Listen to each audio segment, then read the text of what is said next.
I remember one time Logan, he was telling me that he worked out with you like way back in the past, right? I remember he told me that he worked out with you one time and he threw up because of it. Yeah. Didn't didn't you he said something about you throwing a tire down a hill and then you guys running? Yeah. Flipping a tire and then pulling it. Yeah. That was a Oh, tough. Yeah. dude. Oh my I still gosh. do it. I still do it. I still have students come over and work out with me. They can't keep up. Really?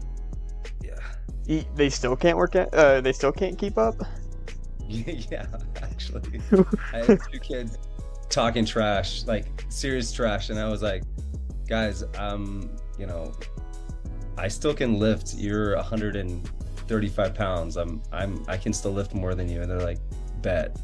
So then it was 2 days after my marathon, which was, my body was wrecked. Oh, I But bet.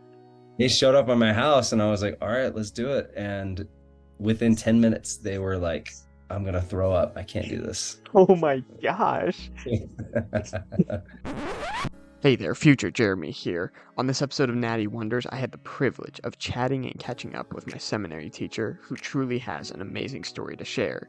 It's full of faith, miracles, and is overall truly inspiring. Trust me, you're not going to want to miss this episode. This was all done over a Zoom call, so if the audio sounds a little different, that's why. Despite that, I hope you still enjoy and learn something new from Hayden. Stick around to the end for some thoughts that I wanted to share and some of Hayden's words of wisdom once we wrap up. Thank you so much and enjoy. So what kind of training style do you do? A lot of like high intensity interval training. I do supersets, just things like that Ooh. keep my heart rate up, and at the same time I can break down my muscle.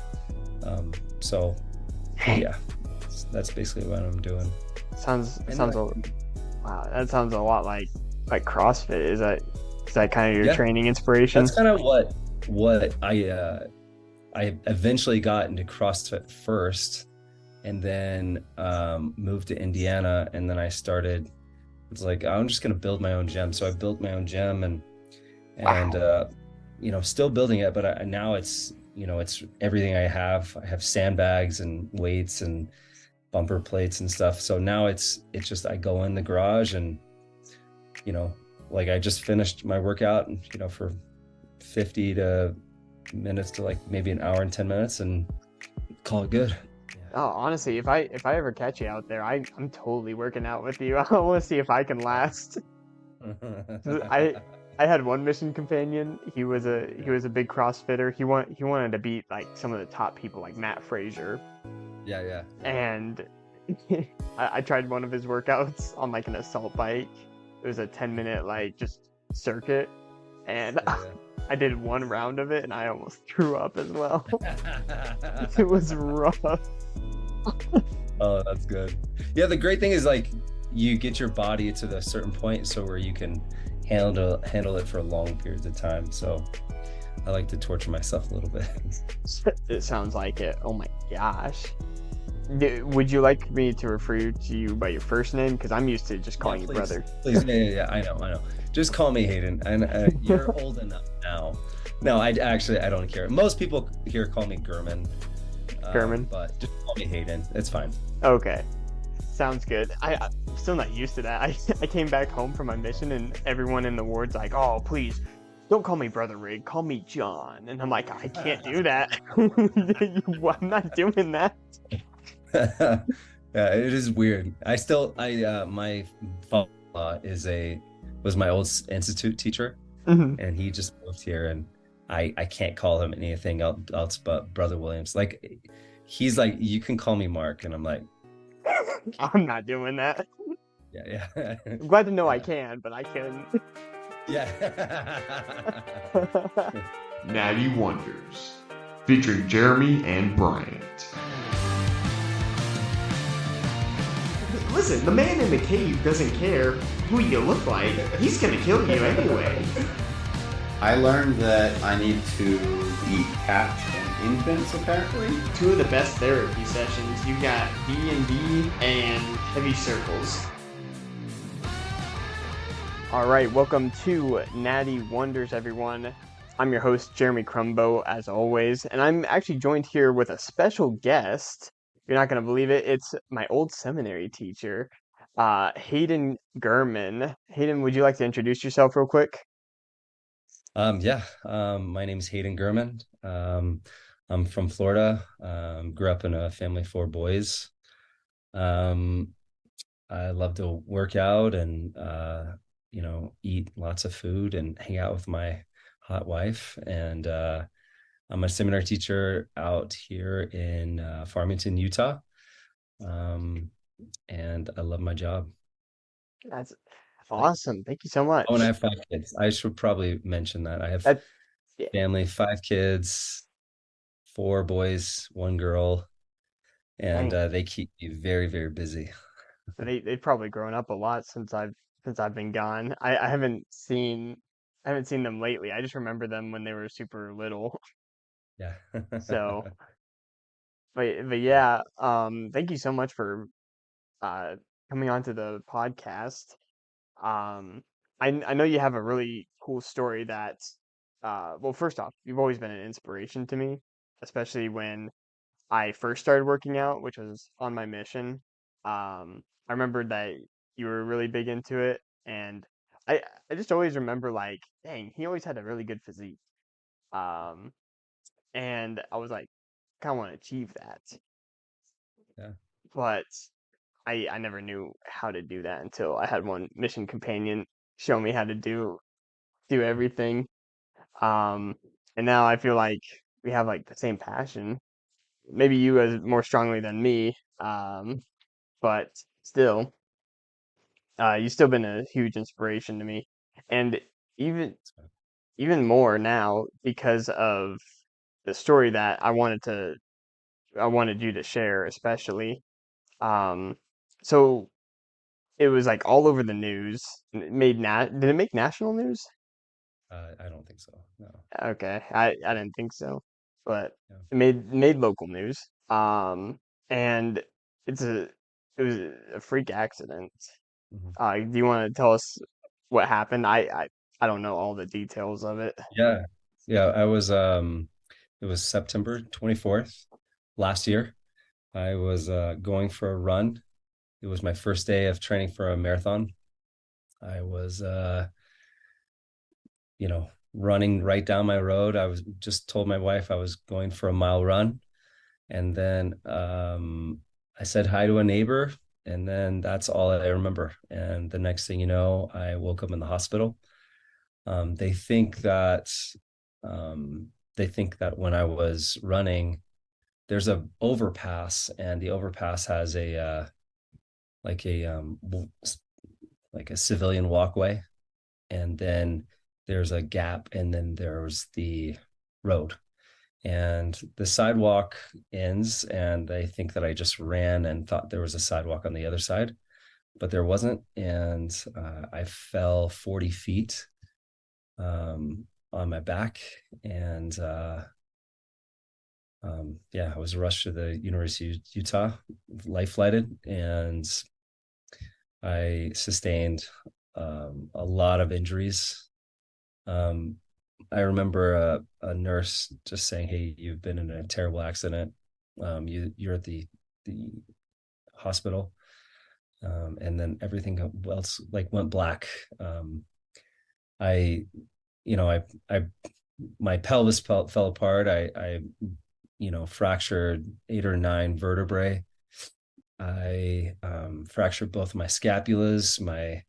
I broke some ribs, and then a bunch of organs kind of lacerated, which kind of exploded a little bit. So my Oh my liver, my kidney, gosh. my yeah, lots of organs. So it Holy was cow. a really hardest thing I've ever experienced in my life. So Oh my gosh. Yeah, I remember like being on my mission when I got an email mhm. from someone uh from church saying like there was this terrible accident. We don't even know if he's gonna make it. I remember just like this was like my last area of my mission when I got this email, and I'm like, what happened.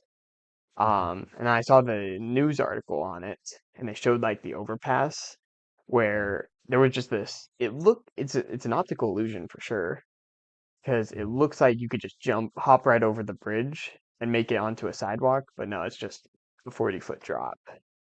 Yeah, 40 Wow. feet's really high. Yeah. Oh my Yeah. gosh.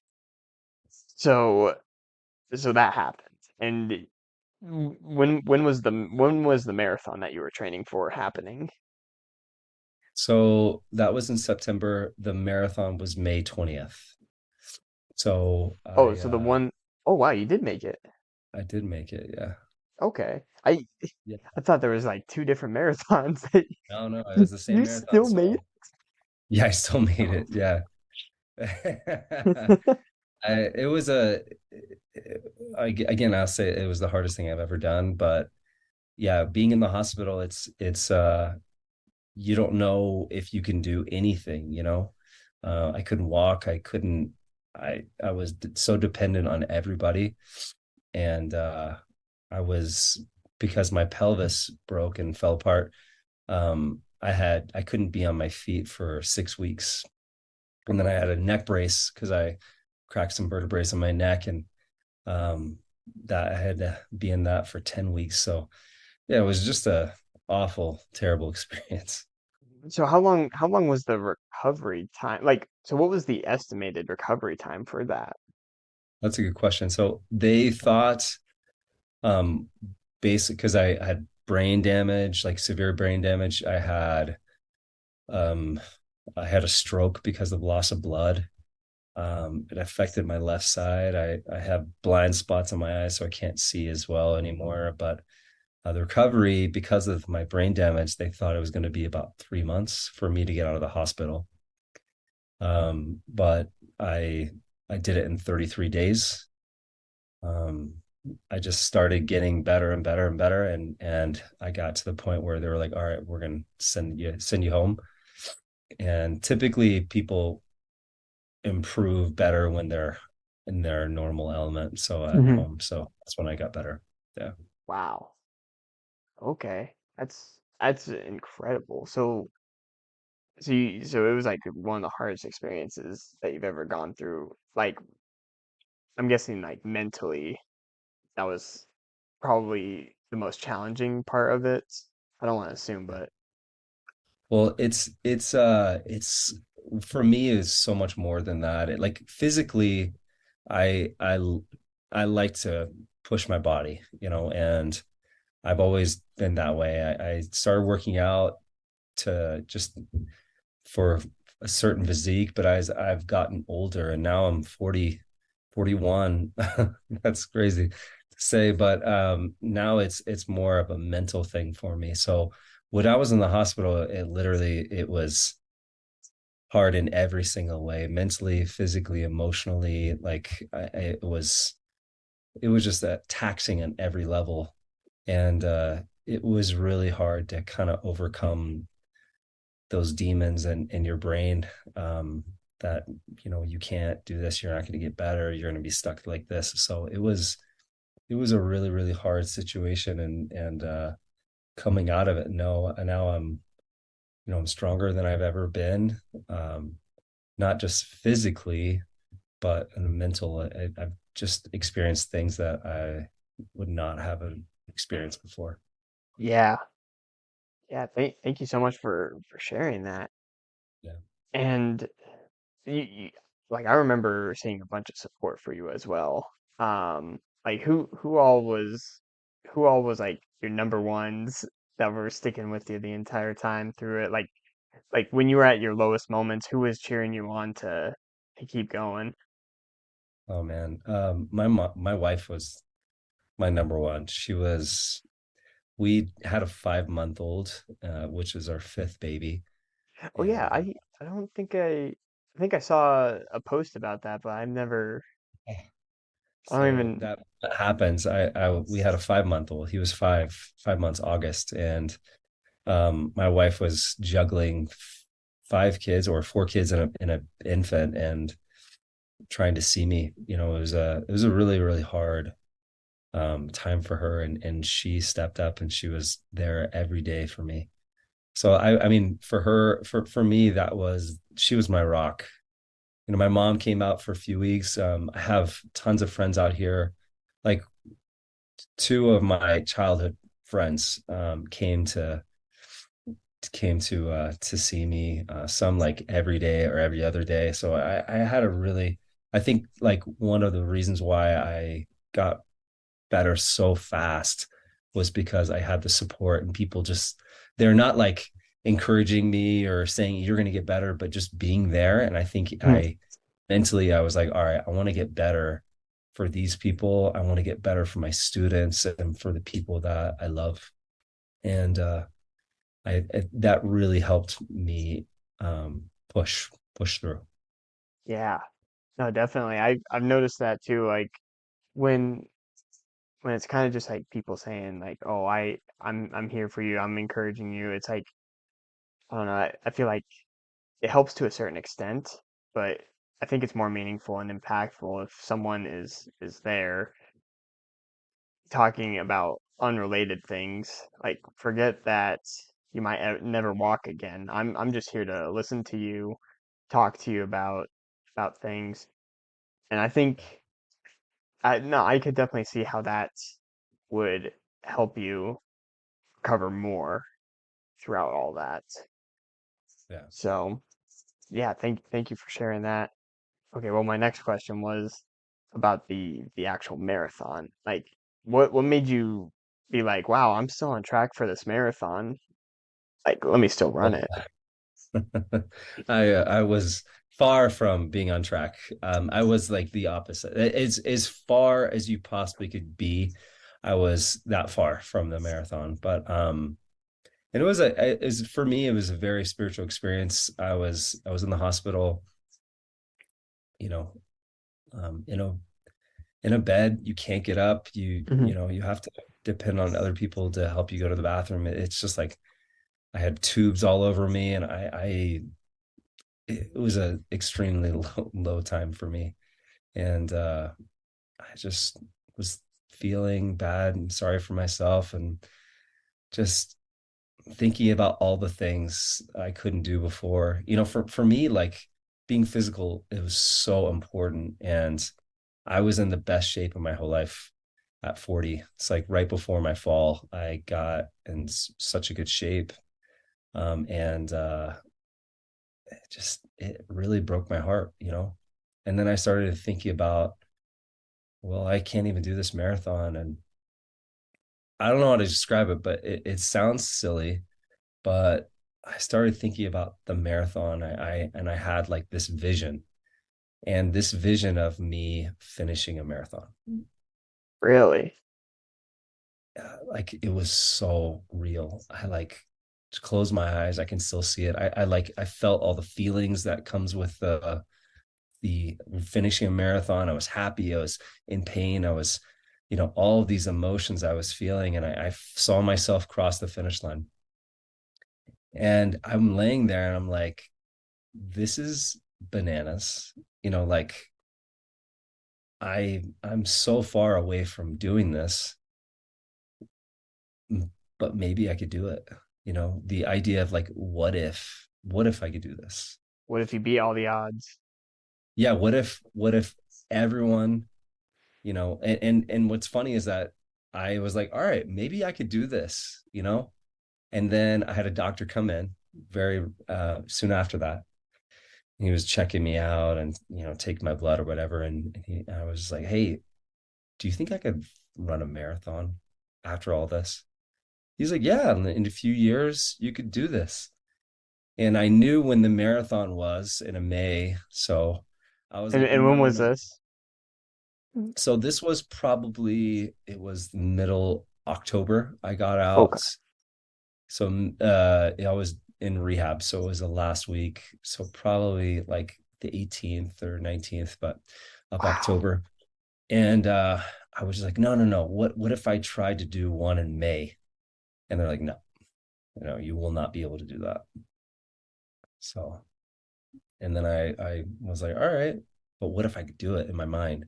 And then another doctor and another doctor and another doctor. And I kept saying, like, I think I'm going to try to do a marathon. And they kept telling me no.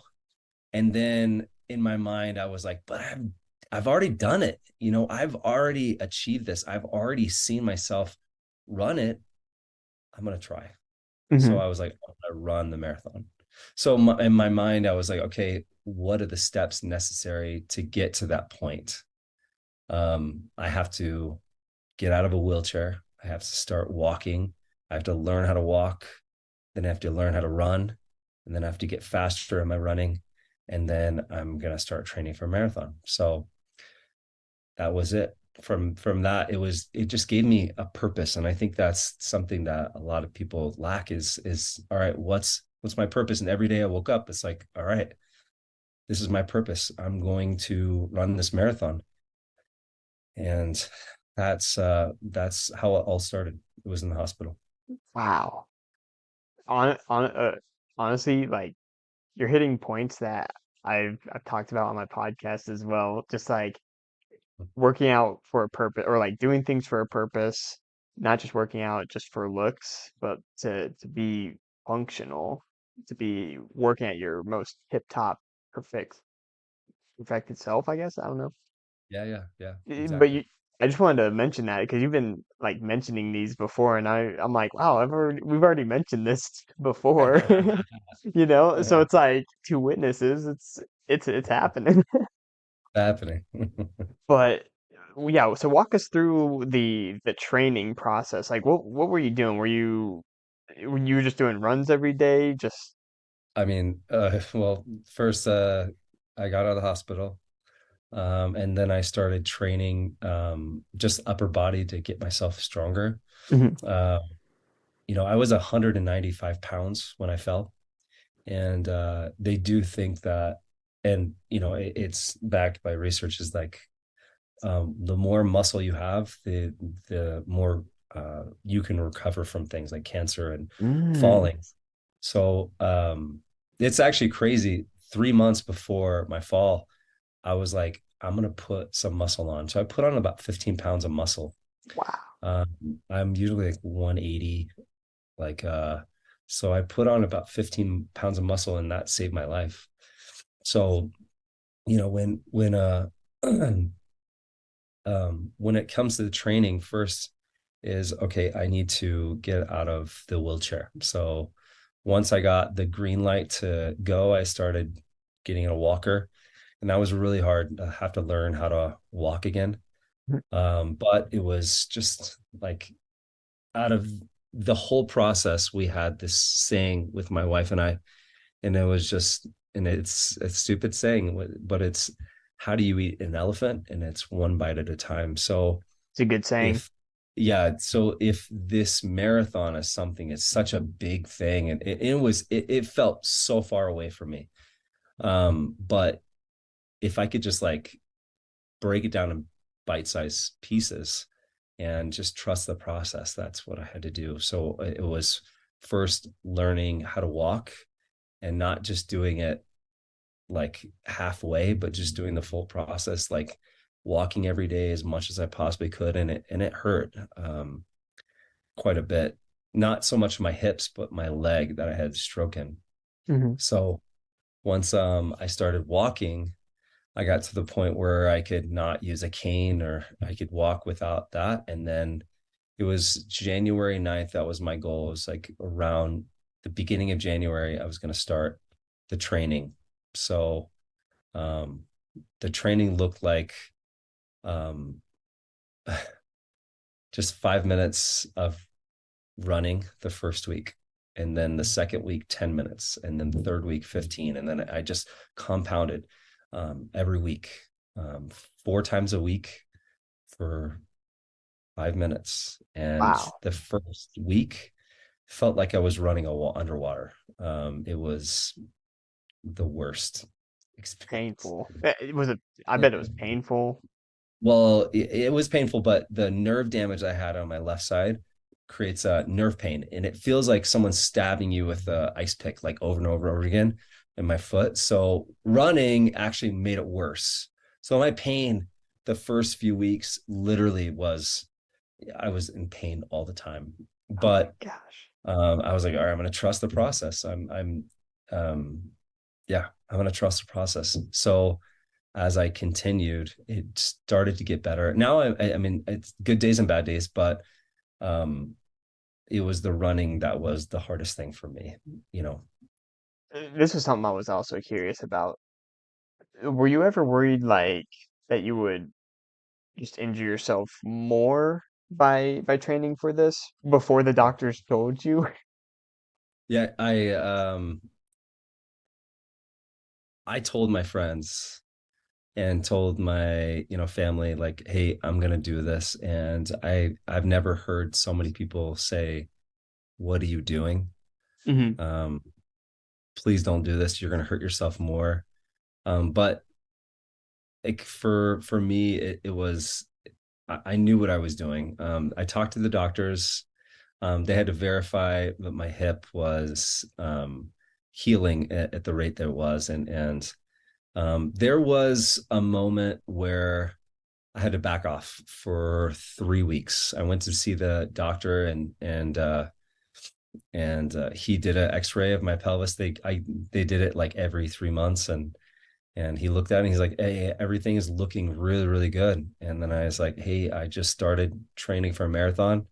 I'm up to like 20 minutes or 30 minutes. And he was like, hey, can you not do any more? Can you just stay at this? Hmm. And I was like, yep, I'll stay at this. So it definitely slowed me down just a little bit, but the doctor knew what I was doing, and it was a little scary at first, but it had to happen. And I think going in saying, hey, this is what I'm doing, what do I need to do to make it happen? It was a better thing for me than just going in and asking, can I do it? Yeah. Because I wasn't going to do anything that was going to injure me or make it worse. And what I was doing was causing nerve pain, but it wasn't causing any other pain. Yeah. And I think it's better to live the old saying, it's better to ask for forgiveness than it is to ask for permission. Yeah, and that's hard to say because with it's your body and you're ruining it. But I know my body, and I know when it's pain, like structural pain, and then I will back off. But when it's nerve pain and I could push through it, the nerve pain is just it's there. It's not going to go anywhere. So Yeah. So you've been training for this, and then the day of the marathon starts. I remember the news. I remember posting about the news reel that you posted where they were pretty much hyping up the audience for this, and I was like, no way he's actually doing this because I remember going from like getting the email that said like, oh yeah, he's on like life support, probably not gonna make it through tonight, to then like running a marathon. What was the total recovery time? like from like the fall to what? Yeah, from the fall to the marathon, That was 8 months. 8 months. Okay. Wow, 8 months. That's no, that's like you definitely got divine intervention in all of Oh, that. 100%. 100%. Yeah. And it's hard not to see God's hand in Hmm. this when you really step back and see it, you know. Definitely. I mean, just from like you just getting the thought to put on more muscle, Mhm. which I was like, when you said that, I'm like, that's definitely inspired. Like, holy cow, to just like the whole recovery process. It's truly a miracle that I personally can't deny, and I don't think you can either. I mean, just the fact that I'm walking after falling on my back 40 feet on a gravel road, it's yeah. Yeah, that's insane. That back to the actual marathon, the goal that you had. Yeah, like how'd you do? What was your time? And So, well, let me back up for a second. So, yeah, so there was, I was not getting faster. I was, running, but my times were like 15 minutes, 17-minute miles. And it got to the point where I was, defeated. And then my wife and I were sitting down, and my wife was like, I think we need to change our training plan. So we're just going to run not long miles, but we're going to run short miles, and we're going to try to do it faster. So we did that for the last 4 weeks. We did 6 miles and 7 miles. We did that 4 times a week. And it was terrible. I hated it. And got to the point, but 3 weeks before my time started going down, I started getting faster, and we got to the point. I mean, I almost got to the point where I almost gave up a few times, many times actually. Wow. But then we got to the point where the week before I was just like, this is it. This is as good as I can get. I can't get any further. But I will tell you that it wasn't the marathon that really did it for me. Like it wasn't. For me, it was the day, the morning of the marathon. I felt like I was on a high. Mhm. I was so stoked as much as you could.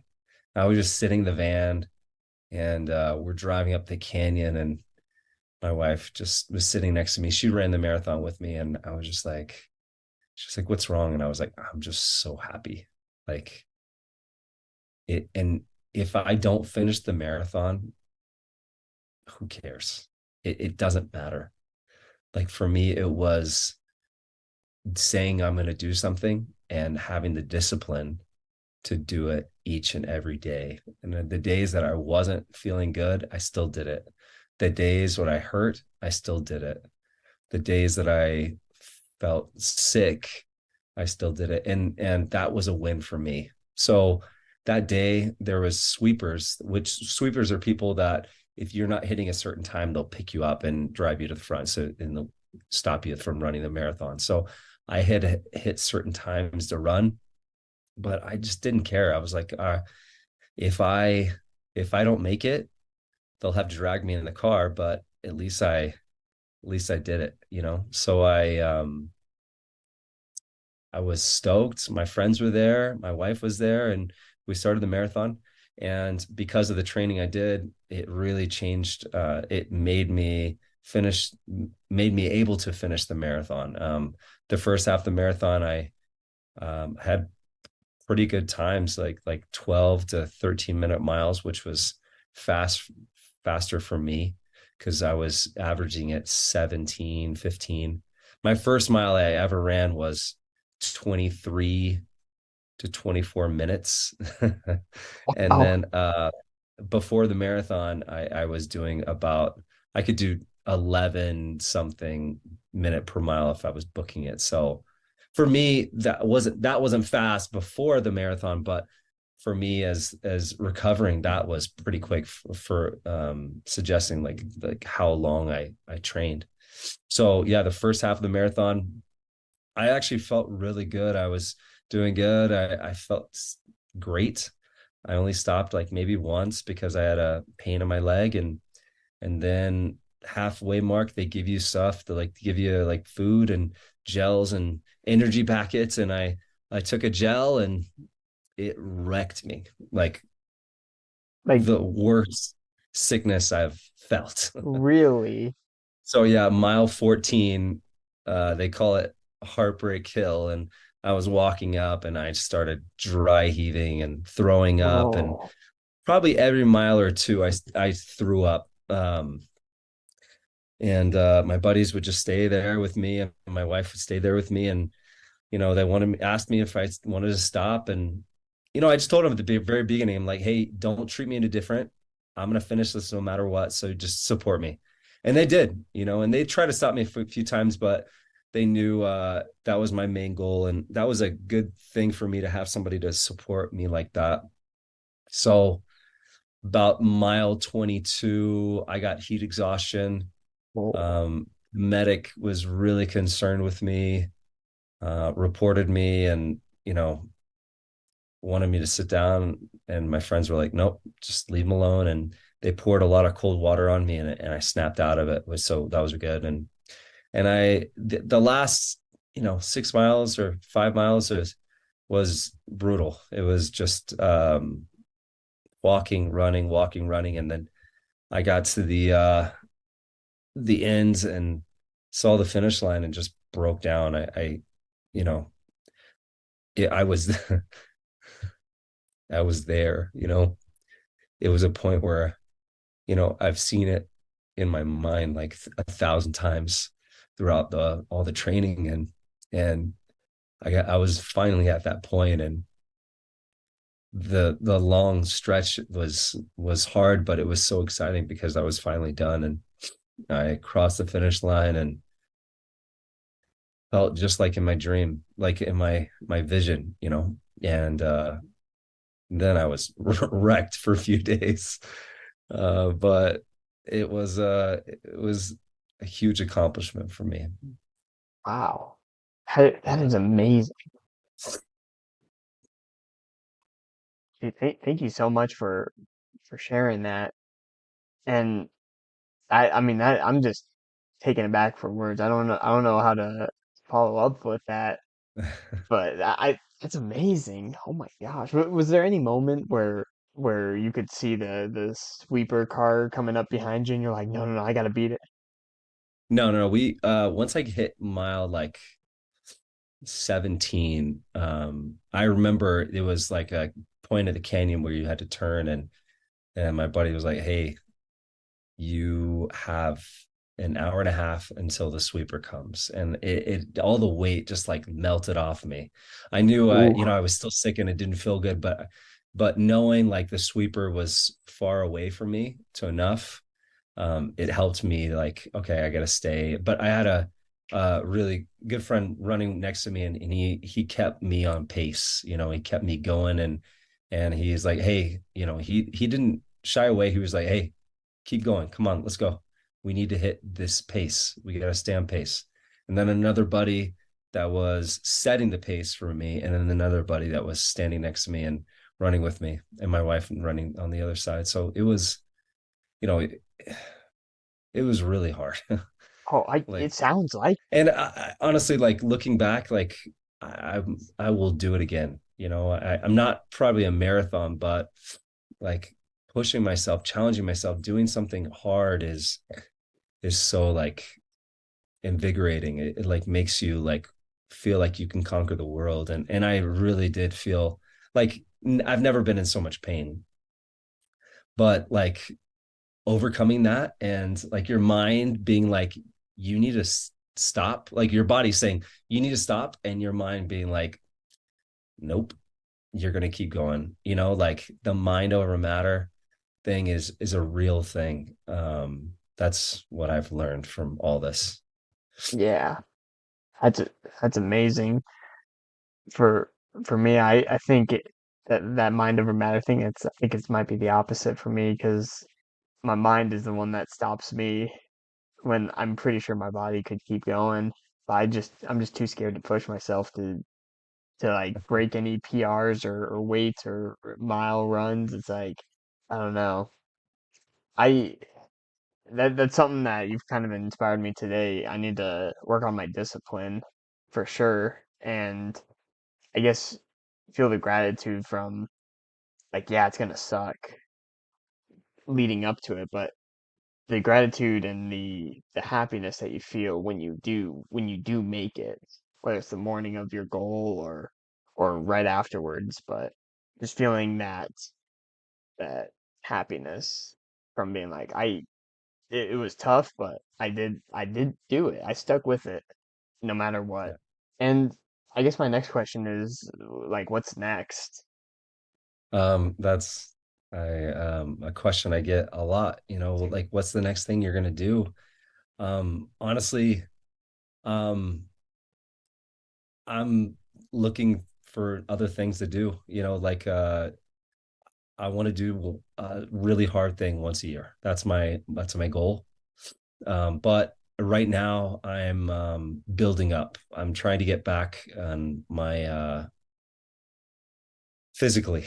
Mhm. For me, some parts of my body really, really came back really quick, like a sponge. Like as soon as I started doing pull-ups, I couldn't do a pull-up. Like it just my spine didn't like I don't know. It was really weird. Before my fall, I could do about 16 pull-ups. And then afterwards, I couldn't even do one. So I've worked up to basically where I was before. But other parts like my glutes and my legs are still have some work. So right now I'm just trying to get stronger. Mhm. Um, because and once I'm stronger, then I'm able to do more, but my foot is still, my left leg was working at about probably 40% of the race. So my right leg really was doing most of the work. Because my foot, when you run, you push off with your foot. My Mhm. foot doesn't work that way because my nerve damage is still it's not there yet. So Yeah. I can't run normally. I have to just let it fall and then just pick it up. So I remember seeing that in the video of you like training to run. I I yeah, I noticed watching you do that where it was just like it not really flops. limping, but just flopping around. Yeah, it just flops. So yeah, it made it really hard to run. But I got better at it and stronger at it. So my foot is, in terms of function, it's still, maybe 60% now. So I can't jump with it, or I can't like step up or do like a calf raise. I can't so yet. So Mm. right now I'm just focusing on getting stronger. Is that ever gonna recover the It's nerve damage? nerve damage. It takes about 2 years Okay. to fully recover. I was in the hospital and it was the day I was getting out, and I was the physical therapist gave me, she was like, I want you to do curls. And I was like, okay, I love curls. Yeah, great. And she was going to give me a 5 pounder, and she gave me a 3 pounder, and I put it in my left arm, which I had my stroke on my left side, and I could barely lift it. And it like, it really put in perspective. I could, I was a lot stronger before. So I was sitting there curling, and I was like, hey, so how long is it going to take for me to get better? And she just like, not even thinking about it. She's like, oh yeah, 2 years, probably 2 years. And I like, I just broke down crying because it was just so surreal, because you think like you're gonna beat this, like I'm gonna beat this, like I'm strong enough to beat this, but my physically nerves grow the slowest in your whole body. So in terms of the nerves, I got to the point where even my physical therapist here, she was like, "This is it," and I was like, "What?" Like you don't need to come anymore. I'm like, but I'm not where I'm at. Like I need to get there. And she's like, you can't. So right now it's just waiting, Yeah. you know, Just waiting, eating, training. eating, training. Yeah. I think the next thing I want to do is a rim to rim to rim in the Grand Canyon. So that's Wow. it's a big one. So I have to train for that. So that's a lot of stepping up and training my legs. So hopefully I can do that. Oh my gosh, well be careful with that one. I want you to have another accident in the Grand Canyon. That I'm do they do like events for that or do you just like ask the You just go and do it. Yeah, Okay, that's what I wow. want. I don't, for me, it's never about the recognition. It's just like, let's just go. Yeah. So yeah, rim to rim to rim is, I think, 48 miles. You do it in 24 hours. So I think that's the plan. Have you ever heard of David Goggins? Um, I'll be honest, I listen to David Goggins every day of my, since my injury. I So I I feel like I feel like he has because you mentioned a couple things I was like David Goggins must have inspired him with that part. he's, I mean, he's motivated me so much to push through and not like, for me, like it really was disconcerting to have people tell me not to do it, or that I couldn't do it. And I was just like, screw it, I'm gonna do it, whether you like it or not. So Yeah. and his videos really helped me to stay motivated and to not worry about other people, because I think Mhm. in my life I've been so concerned with what everyone else thinks rather than just myself, and once I started listening to myself and focusing on what I wanted, everyone else just kind of followed through and followed my desire. And um it's incredible what your mind can do when you think that you can do something.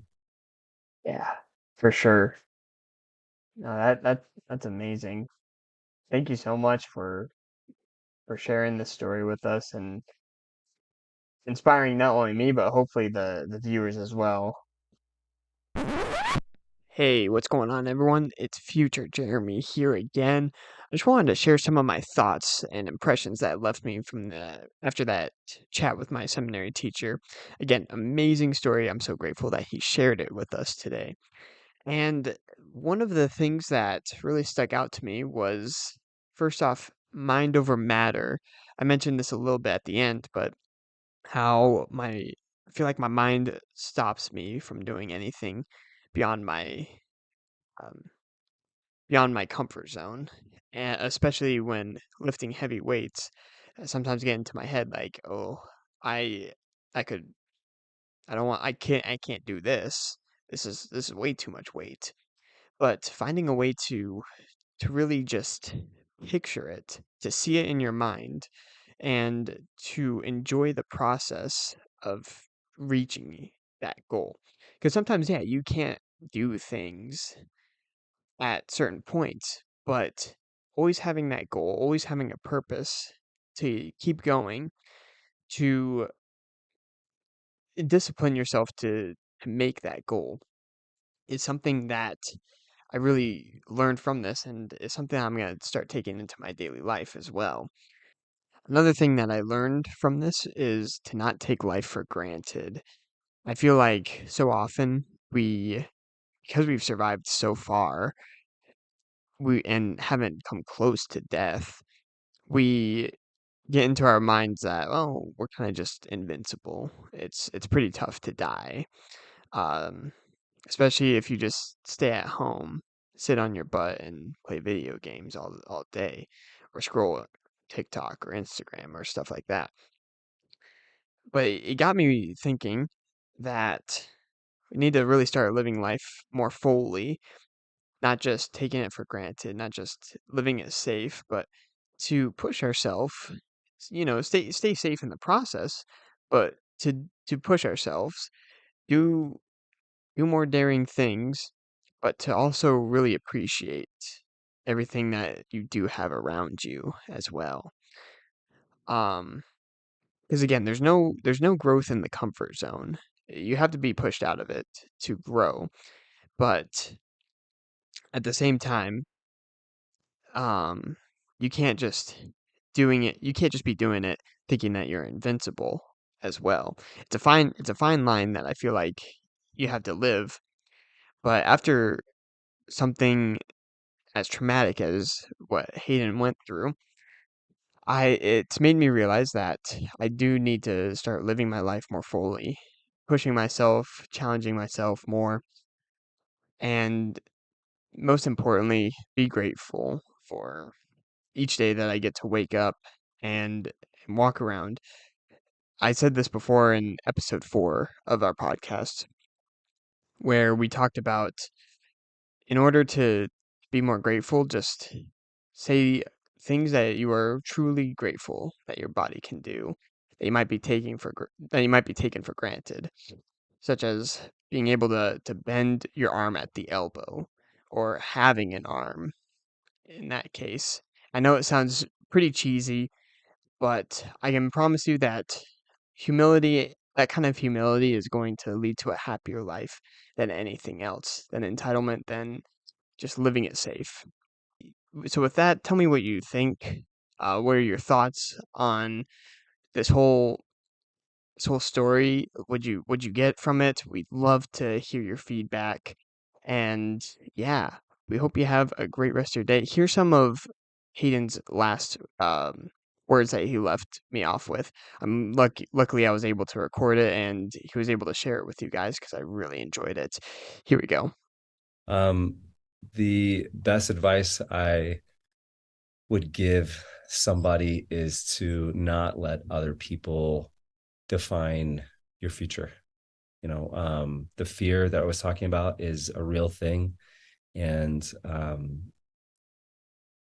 it's a real thing. Like, people don't do things and not live up to their potential because they're afraid that other people are going to judge them or they're not going to achieve what they need to do. But the idea of like, what if I can do this, really, really changed my point of view, because I was like, oh, if I can't do it, I tried, but maybe I can do it.